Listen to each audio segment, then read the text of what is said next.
¿Sabías que podés montar tu propio Data Lakehouse en tu laptop sin depender de la nube y sin gastar un solo peso? Hoy te voy a mostrar cómo lograrlo utilizando Docker. Así que quédate porque te va a interesar. Mi nombre es Mateo y trabajo en el área de ingeniería de datos ya hace bastantes años. Sin mucho más que agregar, empecemos.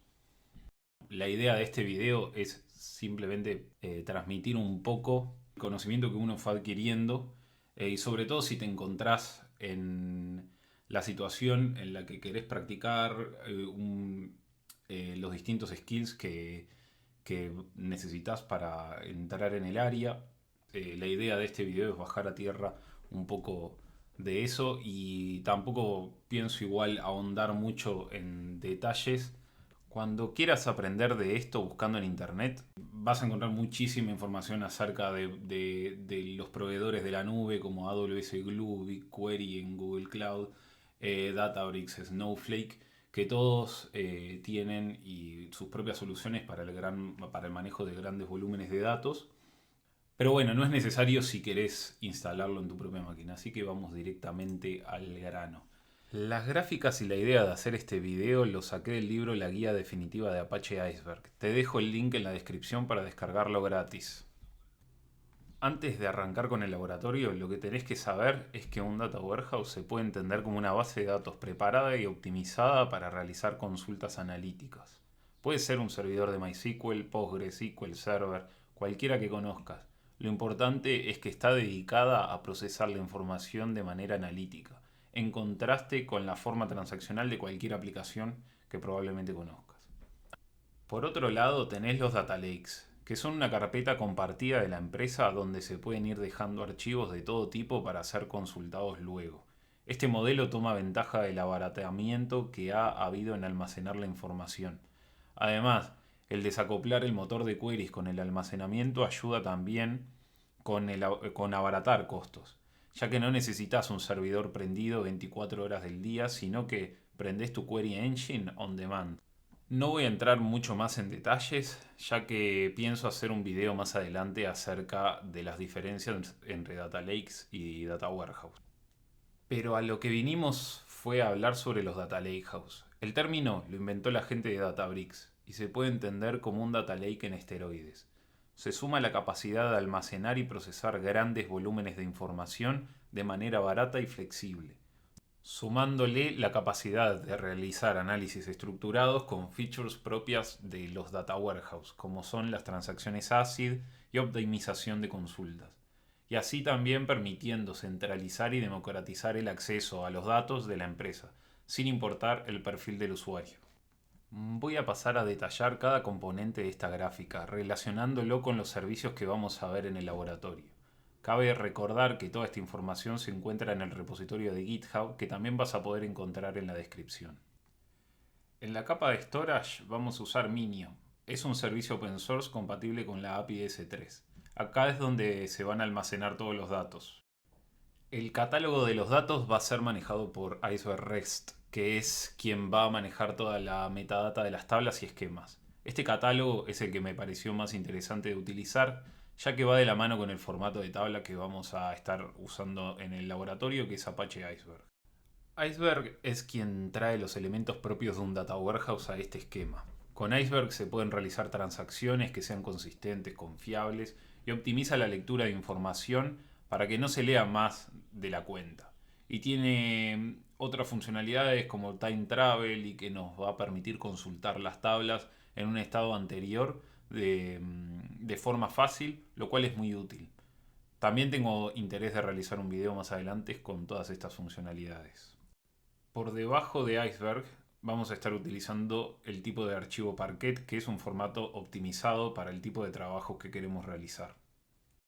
Llegando casi al final de esta explicación, queda por comentar los dos motores de cómputos que vamos a ver en el laboratorio, Trino y Spark. La versatilidad de los data lakes nos permite trabajar con la tecnología que queramos y nos sintamos más cómodos. Así que por un lado vamos a ver Trino en acción y repetiremos el proceso con Spark para demostrar este punto. Y para interactuar con estos motores no queda el último elemento, que son las herramientas de consumo. Vamos a usar el famoso cliente SQL de Beaver para conectarnos a Trino y las notebooks de Jupyter para interactuar con Spark. Primero que nada, nos vamos a clonar este repositorio. El link está en la descripción. Bueno, acá hay un... En este repositorio básicamente se encuentra el Docker Compose que con un poco bueno, una notebook y un poco de archivo de configuración que vamos a estar viendo en este momento. Primero la voy a clonar y mientras clona, que no debe ser mucho tiempo, hacemos git clone.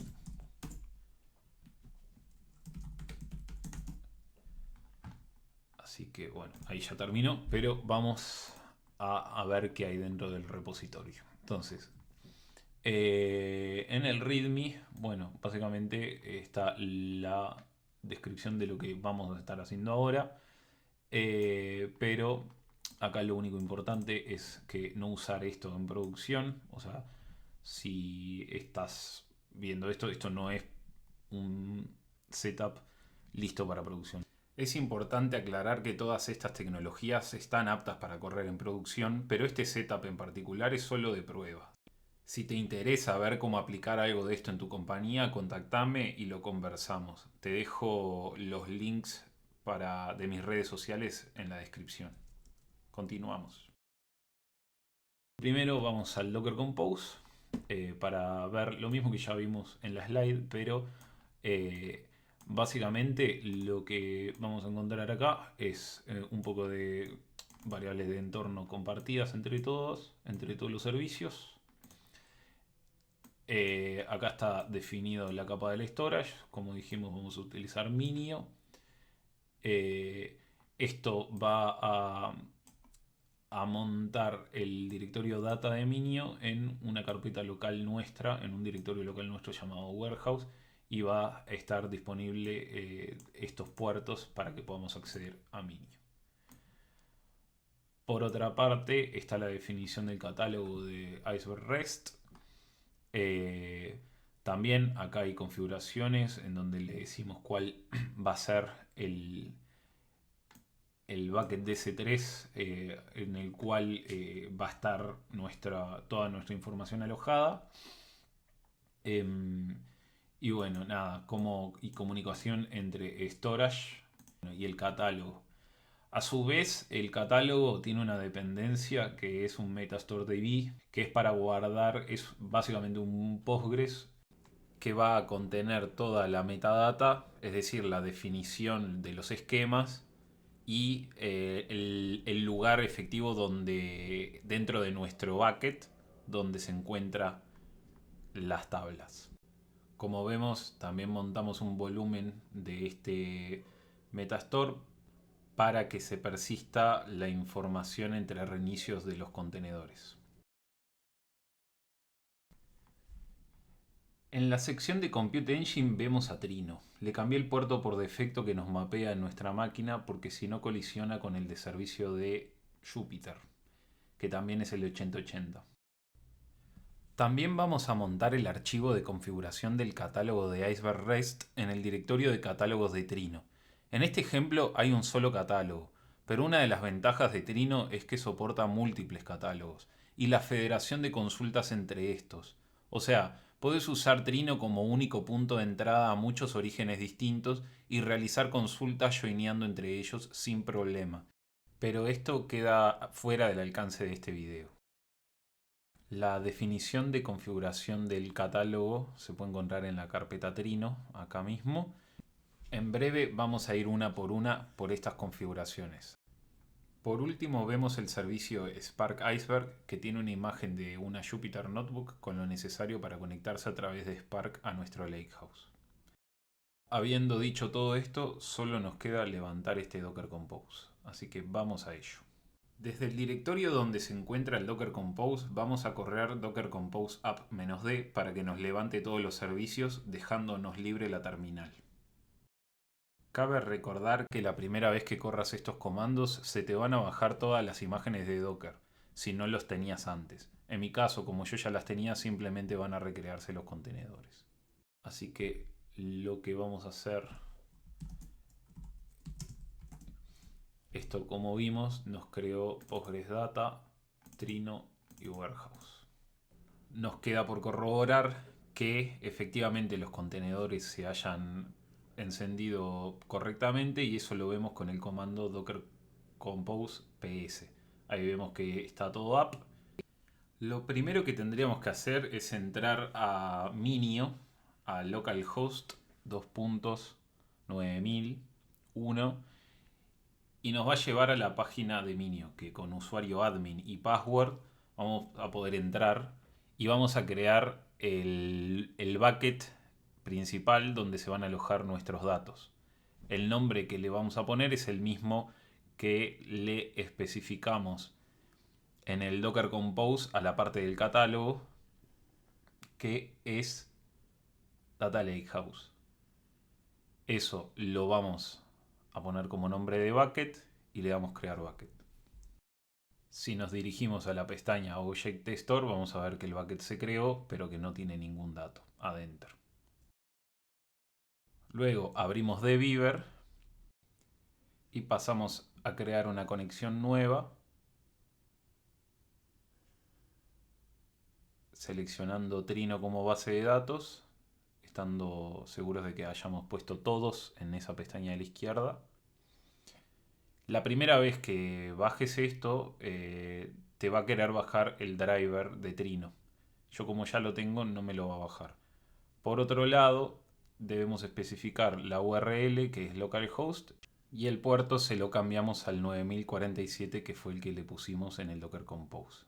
Nombre de usuario admin y va sin password. Probamos la conexión y ahí vemos que se pudo conectar correctamente. Ahí tenemos nuestra conexión, que al abrirla va a conectar y vamos a ver que está el catálogo Iceberg, que fue el que definimos en el Docker Compose en la parte del volumen, más específicamente el archivo iceberg.properties. Ahora sí vamos a detallar cada una de las propiedades dentro de este archivo. Vemos que el conector se llama Iceberg, al igual que como vemos en dbeaver.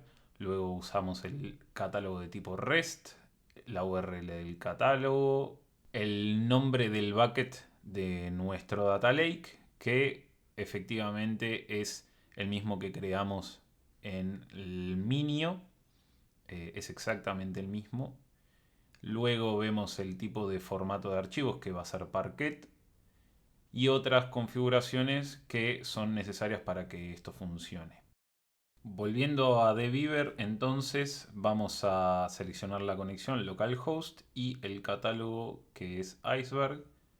Vamos a crear un esquema, si no existe, llamado Lakehouse dentro del catálogo de Iceberg.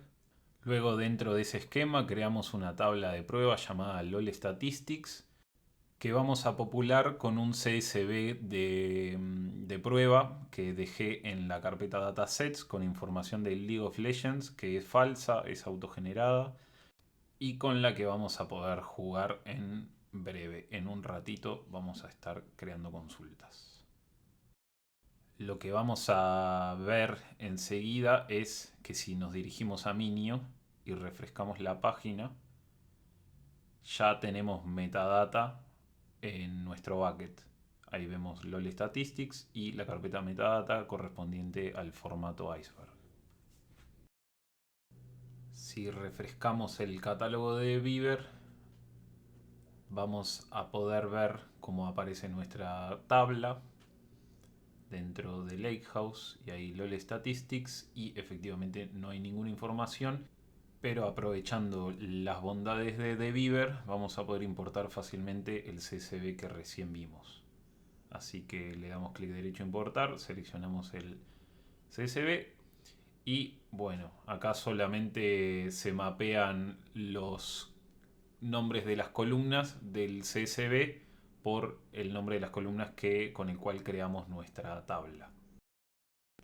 Una vez mapeado columna a columna, le damos proceed y vamos a ver cómo empieza a importar toda la información. Y acá es uno de los puntos importantes por el cual este setup no es el más indicado para un ambiente productivo. Si nos dirigimos a la versión web de Trino, que es básicamente entrar desde Firefox a al mismo puerto, vemos cómo las métricas de lo que está pasando con Trino. Va a 7, 8 rows, 6 rows por segundo, lo cual es paupérrimo para un sistema productivo. Eh, pero bueno, si querés configurarlo de mejor manera, como ya te comenté, te podés comunicar conmigo y lo podemos ver. Ahí vemos que simplemente terminó de procesar, de insertar todos los datos del CSV y ya estaríamos en condiciones de empezar a consultar la data. Solo para corroborar, hacemos un select asterisco de la tabla, limitado en 10. Y obviamente podemos hacer consultas un poco más complicadas, como por ejemplo nos quedamos con el main role y hacemos un count de cada role, le llamamos number of players per role, para contar cada rol que juega cada persona, y podemos agrupar por main role y ordenar ascendentemente por main role. Seleccionamos la query y la corremos, trayéndonos 14 ADC, 14 junglas y bueno, cada uno de los roles. Y hasta acá podría venir el laboratorio. Vimos cómo construir nuestro lakehouse, realizar queries a través de DBeaver, pero podemos ir un paso más y demostrar cómo utilizar otro compute engine en vez de Trino. Ahora lo que podemos hacer es básicamente repetir el proceso, pero a través de Apache Spark en las notebooks. Para eso podemos buscar la URL que nos facilita la Jupyter Notebook a través de los logs. Si vamos a Docker Compose logs Spark Iceberg, podemos cliquear en el link de abajo del todo y nos va a abrir la interfaz de Jupyter Notebook, en la cual podemos entrar a la carpeta de las notebooks y ya tenemos una preparada que también está en el repositorio. Al entrar a la notebook ya podemos correr cada una de las celdas. Primero podemos importar las librerías. Luego tenemos distintas variables, como por ejemplo la URL del catálogo, el warehouse que hace alusión al bucket de S3 donde está la información que ya creamos, y variables que hacen que esto sea compatible con S3. Y la magia está en la variable AWS S3 endpoint, que es donde se le especifica el endpoint de Minio para que en vez de ir a los servicios de Amazon vaya a Minio. Siguiendo con la configuración, acá seteamos una sesión de Spark en donde se le indican las dependencias, en este caso Apache Iceberg, y luego el catálogo de Iceberg también de tipo REST, con las variables que indicamos al principio.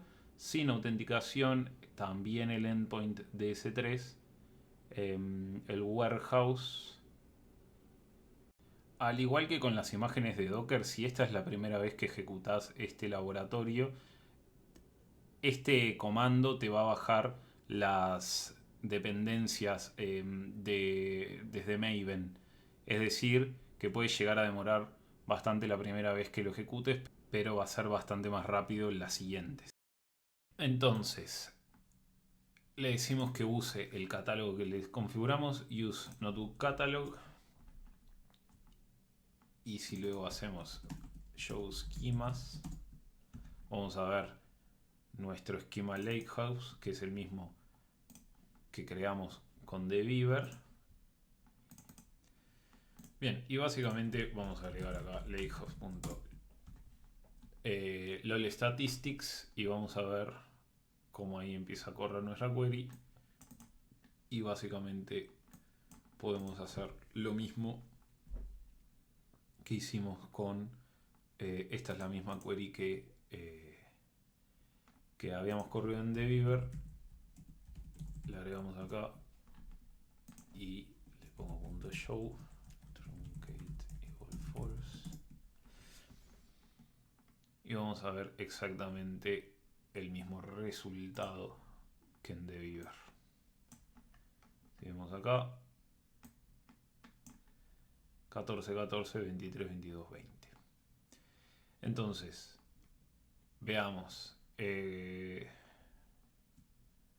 lo que vamos a hacer ahora, como para verificar que estamos yendo al mismo data lake, tanto de Beaver como de Spark, vamos a duplicar la data importando el CSV nuevamente y así corroborar de que estemos yendo a lo mismo. Voy a saltear esto.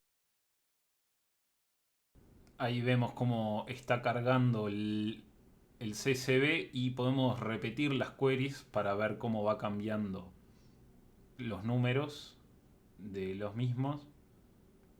Y de esta forma vemos como desde dbeaver estamos insertando datos y desde Spark los estamos consumiendo. Otra de la versatilidad que nos da usar Spark es usar la API de los data frames. Esto claramente, si sos ingeniero de datos, quizás te vaya a interesar más porque te permite interactuar con los datos de una manera programática.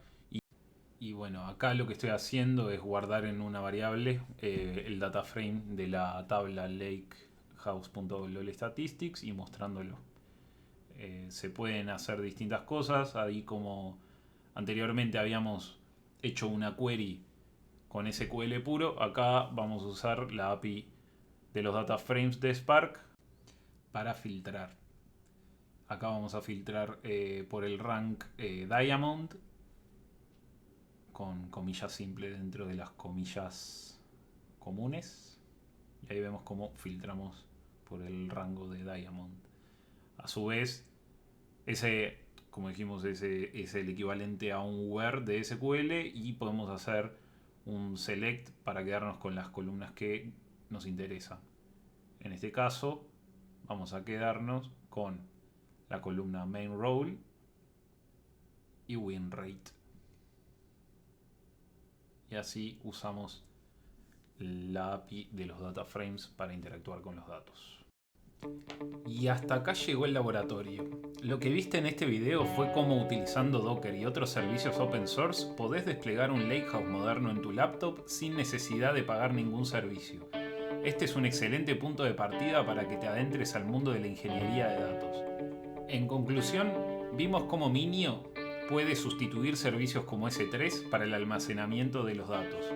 Con Apache Iceberg podés crear tablas con características propias de cualquier data warehouse. Podés usar dbeaver para acceder a los datos utilizando Trino como motor de consultas y Spark a través de notebooks de Jupyter como alternativa si te interesa acceder a los datos de una forma programática. Espero que te haya gustado y no dudes en compartir el video y darle me gusta, que ayuda muchísimo a este canal para que pueda crecer. En pantalla están mis formas de contacto y te invito a dejar un comentario si tenés cualquier duda. Hasta la próxima.